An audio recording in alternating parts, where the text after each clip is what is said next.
আসসালামু আলাইকুম, কেমন আছেন সবাই? ইলিশ ভাজা খেতে খুব মজা। ইলিশ মাছ ভাজা কে পছন্দ না করে? সবাই ইলিশ মাছটা খেতে পছন্দ করে।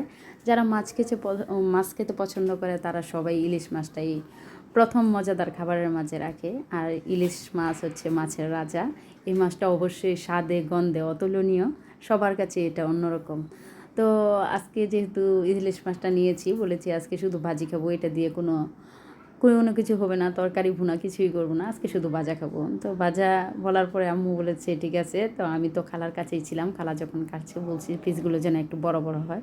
আমার আবার ছোট পিসে হয় না, মাছ যেহেতু আমি মাছটা একটু বেশি খাই। আম্মু মাঝে মাঝে বলে বিড়াল মাছের কাঁটাসহ খেয়ে ফেলে, এই রকম কথা। আর ভাজা মাছ বরাবরই আমার অনেক পছন্দ।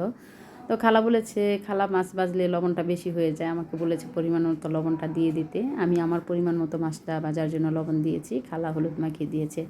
এখন আমি দাঁড়িয়ে থাকবো ভাজবো, কারণ দাঁড়িয়ে থেকে ভাজার উপরে ফার্স্টে যে ওই মাছটা নামবে, আমি এক পিস খেয়ে ফেলবো অবশ্যই ভাত খাওয়ার আগেই। কিন্তু এই স্বভাবটা যে আমার আছে, যখনই বাসায় মাছ ভাজা হয় আমি মাছ খাই, ভাজা মাছ, এটা সবাই জানে, আমার শাশুড়িও জানে, তো কিছু বলে না। আর যেহেতু উনি এত একটা মাছ খায় না, মাছ খাওয়ার মাঝে আমি আর আমার শ্বশুর খাই। সবগুলো মাছই বেজে ফেলেছি। ভালো থাকবেন সবাই, আল্লাহ হাফেজ।